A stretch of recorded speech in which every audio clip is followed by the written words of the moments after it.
إلهي بزنته لنكا مران منجدون انداوك أسجلين ليازو جمل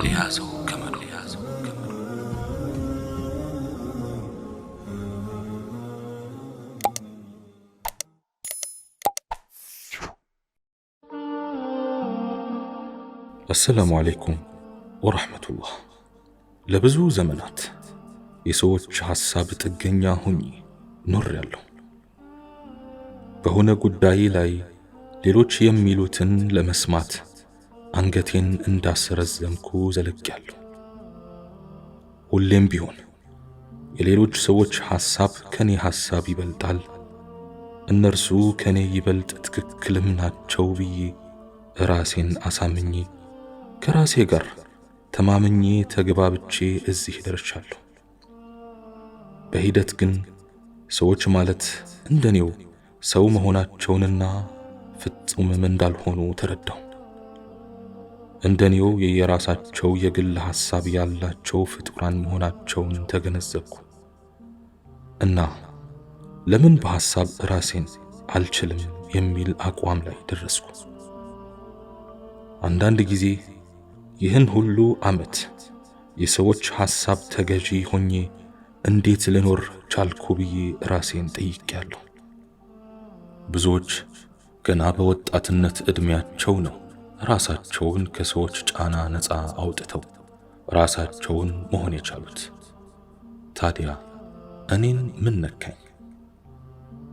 ግና ይህን ስል ሰዎች በግንዛቤ ጥልቀትና በእውቀት ስፋት አይበላለጡም ማለቴ አይደለም። ሰዎች በህይወት ልምድም ይሁን በእውቀት ደረጃ ሊበላለጡ እንደሚችሉ እሙን ነው። ሐሳባቸው ከሐሳባችን የሚበልጥ፣ እይታቸው ከእይታችን የሰፋ፣ እውቀታቸው ከእውቀታችን የገዘፈ ሰዎች ብዙ ናቸው። ግና አስከፊውና ተቀባይነት ሊኖረው የማይገባ ነገር ቢኖር ፍጹም በሆነ መልኩ ሌሎች ላይ ጥገኛ መሆን ነው።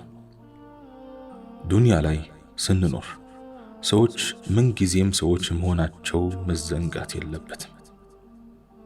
በሐሳባቸውና በአመለካከታቸው ይስታሉ፣ ትክክልም ይሆናሉ፣ ያበላሻሉ፣ ያስተካክላሉ። የአላህም መልእክተኛም ዓለይሂ ሰላቱ ወሰላም የሰው ልጆች ሁሉ ተሳሳቾች እንደሆኑ በሐዲታቸው አስተውሰውናል። ከአላህ ስብሓንሁ ወተዓላ በሚመጣ የራእይ እገዛ የሚመሩ ነቢያት ካልሆኑ በስተቀር ሰዎች ሁሉ ይስታሉ፣ ይሳሳታሉ። እውነት መስሏቸው ውሸትን፣ ትክክል መስሏቸው ስህተትን ሊይዙ ይችላሉ። የእኛ ሥራ መሆን ያለበት በጭፍን መከተል ሳይሆን አጣርቶ መከተል ነው። ሰው ሁሌም ተከታይ እንደሆነ መኖር የለበትም ብዬ አምናለሁ። የወላጁ ጥገኛ ሆኖ የኖረ ልጅ የራሱን ቤተሰብ አይመሰርትም። ሁሌም ልጅ እንደሆኑ አድርጎ ራስን ማሰብ ትክክል አይደለም። የሰው ልጅ ለአካለ መጠን እንደሚደርሰው ሁሉ ሐሳብ በማፍለቅና በማምረት የሱ ሐሳብ ገዢ እንዲሆን ከሚያበቃው ደረጃ የሚደርስበት ጊዜም ይኖራል። በተለይ በትምህርት ሲበለጽግ፣ በዕድሜ ከፍ ሲል፣ በንባብ ሲዳብር፣ በገጠመኞች ሲታጀብ፣ በርካታ የህይወት ልምዶችን ሲያገኝ፣ በምድር ላይ ሲኖር አንድ ሰው ሁሌም ተከታይ፣ ሁሌም አዳማጭ፣ ሁሌም ተረጂ፣ ሁሌም አድማቂ፣ ሁሌም የሌላውን አስተዋጽኦ ጠባቂ እንደሆነ መኖር የለበትም። ሌሎች ተጽዕኖ እንዳሳደሩበት ሁሉ እሱም የራሱን ተጽዕኖ ማሳደር አለበት። መሪ ብሆን፣ ተናጋሪ ብሆን፣ ረጂ ብሆን፣ ተዋናይ ብሆን ምን ያንሰኛል ብሎ ራሱን መጠየቅ አለበት። ራሱን ችሎ መቆም፣ ራሱን ችሎ መራመድ፣ ራሱን ችሎ መዋኘት፣ ለሌላውም መትረፍና መድረስ አለበት።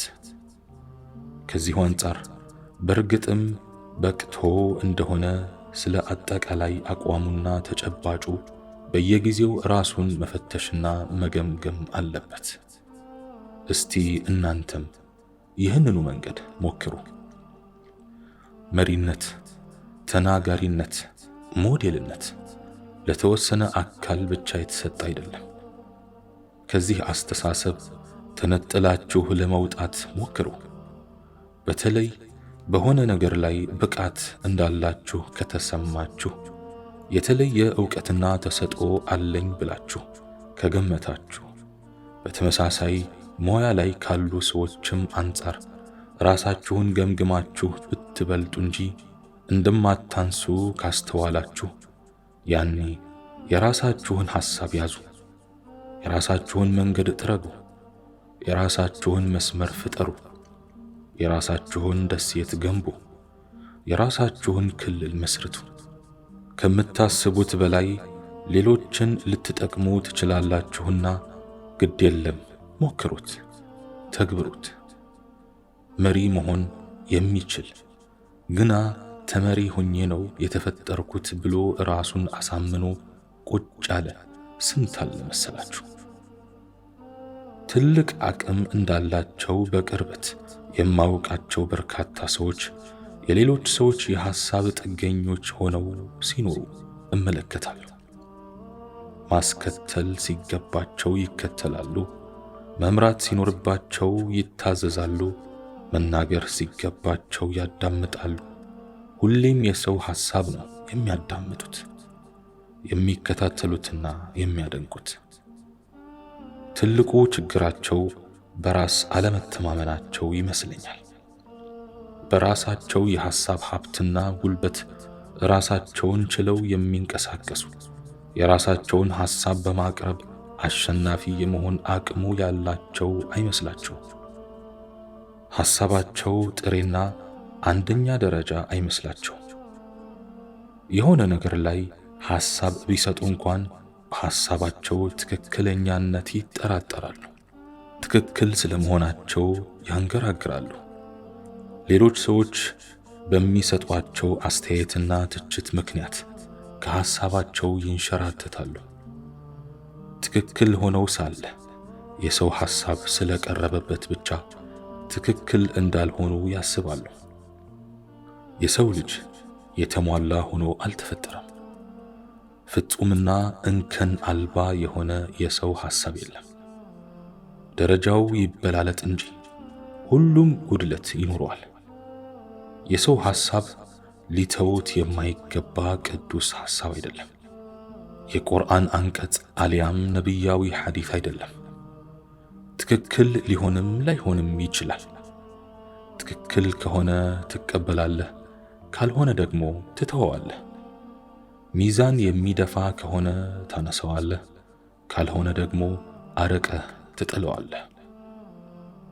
ሰው ፍጹም ባለመሆኑ ፍጹም በሆነ መልኩ ሊከተሉት፣ ሊሰሙትና ሊቀበሉት የሚገባ ፍጡር አይደለም። ዕውቀቱ ጎዶሎ ነው። ግንዛቤው እንከን አለው።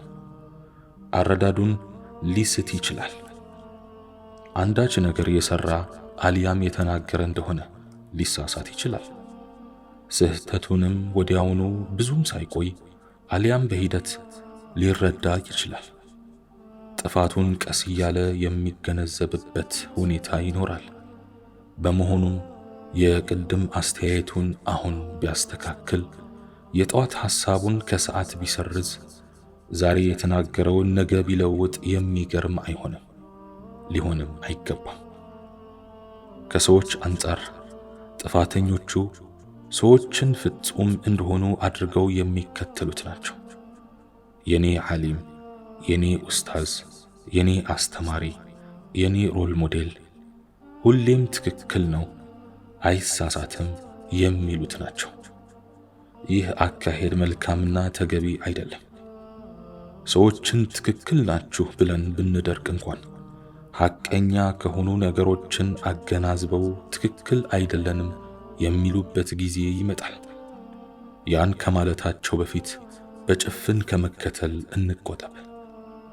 ራሳችን ቀጥ ያለ አቋም ይኑረን። ዕውቀት በራስ ለመተማመን ያበቃል። ይህንንም ያንንም ሐሳብ ትክክል አስመስሎ የሚያዋልል የዕውቀት ማነስ ነው። በቂ ዕውቀት ሳይኖርህ ስትቀር መመዘኛ መሳሪያ ታጣለህ። የገበቴ ላይ ውሃ ትሆናለህ። እውነትና ውሸት፣ ስህተትና ትክክል ይደበላለቅብሃል።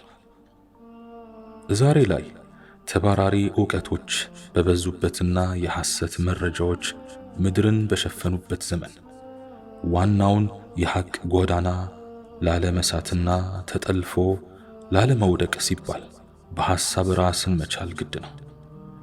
ለዚህም ሲባል መጀመሪያ ዕውቀትን ማካበት አስፈላጊ ነው። ምድር ላይ የሚኖር ሰው በሀብት ብቻ አይደለም መበልጸግን ማሰብ ያለበት። በዕውቀት ይሁን በሌላም ነገር ለሌሎች መትረፍ አለበት። በሰዎች ዘንድ ለመወደድ መኖር ከንቱ ድካም ነው።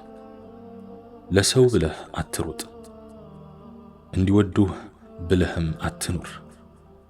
መስራት ካለብህ ለአላህ ሥራ፣ መትጋት ካስፈለገህ ለራስህ ትጋ። ማን እንደሆንኩ አሳያችኋለሁ ብለህ አትኑር። ሰውን ሳይሆን ራስህን ለማሸነፍ ሩጥ። ይህንንም ያንንም ለማስወደድና እጅ ለማሰጠት የምትሮጥ ከሆነ የአንተ አቋም አይታወቅም፣ ንያህም ማዕከል አይኖረውም። በእጅህ ላይ የሚቀር ምንም ሚዛን አይኖርህም። ሰዎች መጥፎ ስለሆንክ ብቻ አይደለም የሚጠሉ። የሚጠላኝ ሁሉ በቅንነት ነው ብለህ አታስብ። ገና ሲፈጥረው አንተን ማየት የማይፈልግ ሆኖ የተፈጠረ አለ። ሰዎች ጥሩ ስለሆንክም ጭምር ይጠሉሃል። ጥላቻ፣ ቅናትና ምቀኝነት እንዲጠሉህ ያደርጋቸዋል። በሐሳብ ልዕልና ስለበለጥካቸው ይጠሉሃል። ስለተወደድክና ስምህ በተደጋጋሚ ስለተወሳም ይጠሉሃል። ለምን እንደሚጠላህ የማያውቅ ያለምንም ምክንያት የሚጠላህ ይኖራል። ያኔ ብዙም አትጨነቅ። ይህም የሰዎች ባህሪ ነውና ጠንቅቀህ እወቅ። ድክመትህንም ጥንካሬህንም የሰዎች ጥገኛ አታድርግ። የአእምሮና የሐሳብ ሲሳይህን ከነርሱ የምትወስድ አትሁን። ሙቀትም ብርድም ከፍታም ዝቅታም የሚሰማህ ከነርሱ አስተያየት አንጻር አይሁን። እነርሱን ተውና ህሊናህ የሚልህን አዳምጥ። ወደ ራስህ ተመልከት፣ ሁኔታህን ገምግም። ርዝመትህን፣ እጥረትህን፣ ድክመትህን፣ ጥንካሬህን በየጊዜው ገምግም። አሁንም እንዴት ነኝ እያልክ ሌላው ሰው አትጠይቅ።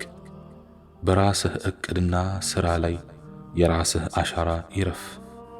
በቤትህ በሰዎች አስተያየት ብቻ የተገነባ አይሆን። ራስህን ቻል። አንዳንድ ሰዎች ከነርሱ ሐሳብ ውጭ ምንም ማድረግ እንደማትችል እስኪመስላቸው ድረስ ሰውን በጥያቄ አታሰልች። በትንሹም በትልቁም ጉዳይ በሰው አትደገፍ። የራስህን ምርኩዝ ተደገፍ። ሐሳብህን ይዘህ ተነስ። ለሁሉም ነገሮች መመዘኛህን ሰዎች አታድርግ። የምታውቀውንም የማታውቀውንም እየጠየቅ ሰዎችን አታስቸግር። ፈላጊነትና የሰው እጅ ማየት በገንዘብ ብቻ አይደለም። የሐሳብ ድሃ አትሁን። እያወራን ያለነው በሰዎች ድጋፍ ብቻ እንጂ ስለማይንቀሳቀሱ ሰዎች ነው። እናም ሙሉ በሙሉ ራስህን ሰዎች ላይ አትጣል። ለሁሉም ጉዳይ አስፈጻሚ አትቅጠር። አንዳንድ ጉዳዮችህን ራስህ ፈጽም። በአንዳንድ ሐሳቦች ራስህን ቻል። ሰዎች በሁሉም ነገር ትክክል አይደሉም። አንዳንድ ጊዜ ከነርሱ ሐሳብ ይልቅ ውስጥህ ያለው ሐሳብ ትክክል ሊሆን ይችላል። አንዳንዴም ትክክልነትህን ያስተዋል። ከሆነ ልብስ አንጻር ሰዎች ሁሉ ተመሳሳይ ሐሳብ አይኖራቸውም። ሰፍቶሃል የሚሉ እንዳሉ ሁሉ ጠቦሃል የሚሉም አሉ። አምሮብሃል የሚሉ እንዳሉ ሁሉ እንደሚያስጠላብህ የሚነግሩህም አሉ። ሁሌም በሰው ሐሳብ ላይ ተመርኩዘህ ሰው ስለተቸ የምትተው ስላደነቀ የምትቀጥል ከሆነ የራስህ ሐሳብ አይኖርህም፣ የራስህ ሚዛን የለህም። በየቀኑ የሰዎችን ሐሳብ የምትቀበል ከሆነ በየቀኑ ይመጡልሃል። አሁንም አቋምህን ያስቀይሩሃል። በዚህን ጊዜ አንተነትህን ታጣለህ። ከራስህ ሰውነት ትወጣና የሰው ትሆናለህ። የሰው ሐሳብ ማዳመጥ መልካም ሆኖ ሳለ ሁሌም ጥገኛ መሆን ግን መልካም አይደለም። ለራስህ ያለህን ግምት አታሳንስ። አንዳንድ ጊዜ የራስህን ሐሳብ አንግስ። አንተም በሐሳብ ከፍ ብለህ ንገስ። አንዳንድ ጊዜ ነፃና ሉዓላዊ ሁን። የራስህ ምህዋር፣ የምታስተዳድረው ግዛት፣ የብቻህ ዓለም ይኑርህ። በራስ መተማመንህ ጥንካሬህን ያሳያል። ደግሞም ብቻህን ትክክል የምትሆንበት አጋጣሚ እንደሚኖር ልብ በል። የቂያማ ቀን ብቻውን የሚመጣ ነቢይ አለ። ይህም የሆነው ማንም ስላላመነበትና መልእክቱን ስላልተቀበለ ነው። እሱ ግን ብቻውን ጸና። የትንሣኤ ቀንን አንድ ብቻውን ሆኖ መጣ። አንዳንዴም መንጋውን ልብ ሳይሉ በራስ መንገድ መጓዝ ጥሩ ነው። ሁሉም ሰው እውነትንና ዕውቀትን በተመሳሳይ ፍጥነት አያገኛትም። ቆይቶ የሚገባው አለ፣ ዘግይቶ መረጃ የሚደርሰውም ብዙ ነው። እናም ከዲን አንጻር ሁሌም እውነትን ያዝ። አላህ እውነተኞችን ይወዳል። ለመምሰልና ለማስመሰል አትከተል። እውነቱን እያወክ ሰው አደረገ ብለህ አታድርግ። በጥቅም አትታለል፣ በውዥንብርም አትወናበድ። የሰው ሐሳብ እውነትን የሚያስጥልህ ከአቋምህ የሚያፍረከርክህ ከሆነ አንተ በእውነቱ ሐሳብም የለህም፣ አቋም የለህም፣ መንገድ የለህም፣ ስኬትም አይኖርህም። መሪነትም ለአንተ አይገባም። ለራስህም ሆነ ለሌላው ብርሃን የመሆን አቅም የለህም። አላህ ስብሓነሁ ወተዓላ እኔም በተናገርኩት እናንተም በሰማችሁት የምንጠቀም ያድርገን። سبحانك اللهم وبحمدك أشهد أن لا إله إلا أنت أستغفرك وأتوب إليك وآخر دعوانا أن الحمد لله رب العالمين والسلام عليكم ورحمة الله تعالى وبركاته.